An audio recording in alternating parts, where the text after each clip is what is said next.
Minkejja li l-inkjesta 17 Black ma ġietx ippubblikata mill-Avukat Ġenerali Victoria Buttigieg, il-Partit Nazzjonalista qed jinsisti li dan l-iskandlu jikkonferma kif pajjiżna għandu kamp kriminali li jmexxih. Iċ-Chairperson attwali tal-Kumitat Permanenti dwar il-Kontijiet Pubbliċi Derin Karabot u l-ex chairperson ta' dan il-Kumitat Beppe Fenekadami f'konferenza tal-aħbarijiet li sejjaħ il-Partit Nazzjonalista fil-Parlament brabta mal-inkjesta 17 Black spjegaw kif fil-waqt l-oppożizzjoni mill-bidunet u rritu interess biex joħorġu l-fatti il-membri laburisti jagħmlu minn kollox biex ixxekklu milli dan iseħħ. Derin Karabot qal li fl-aħħar xhur u snin rajna il-membri tal-gvern li servew biss bħala avukati difensuri ta' dawk li wettqu dan l-iskandlu. Dan fil-waqt li xhud wara ieħor li ġew imsejħa quddiem il-PAC ma ħadux ir-responsabilità nuqqasijiet kbar brabta mad-deal tal-Power Station dal-każ. Boħut jażlu laqqas biss iwieġbu l-mistoqsijiet li sarulhom u bl-ex Prim Ministru Joseph Muscat li ta' informazzjoni falsa. Dan kollu juri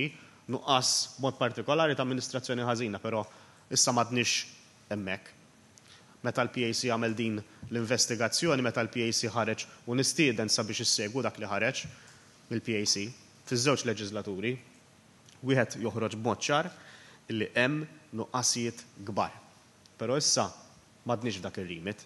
Issa qegħdin nitkellmu dwar kwistjoni minn dak li ġie żvelat, minn dak li qed jirriżulta, minn dak li tiġi rapportat, din kwistjoni issa ta' kamp kriminali, din kompetenza kriminali. U meta din nitkellmu dwar dan, issa m'għadix kwistjoni ta' amministrazzjoni ħażina ta' fondi pubbliċi, però fl-aħħar mill-aħħar il-poplu ħaqqu u għandu id-dritt li jkun jaf min serqu u kif serqu. Beppe Fenekadami fankar kif il-Kumitat ħareġ biċ-ċar li esponenti laburisti għamlu minn kollox biex ma toħroġ il-verità permezz ta' teatrini u reżistenza. U fakkar ukoll kif matul dawn il-5 snin ta' tmexxija minn Roberta Bella rajna biss Prim Ministru li kontinwament sabbat saqaj f'diversi ċirkostanzi sakemm kellu jċedi għat-talbiet tal-poplu.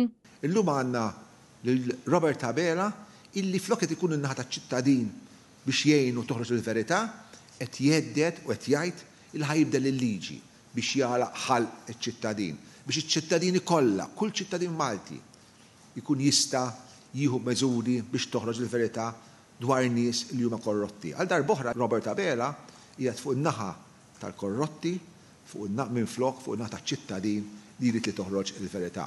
U allura dan huwa l-iskop ta' din il-press conference dwar biex infakru kif il-Partit Laburista kien għadu u jibqa' dak il-partit isallu kontra ċ-ċittadin qiegħed jagħmel minn kollox biex ikun fuq in-naħa tal-kriminalità, biex ikun fuq in-naħa tal-kriminali biex ma toħroġ il-verità.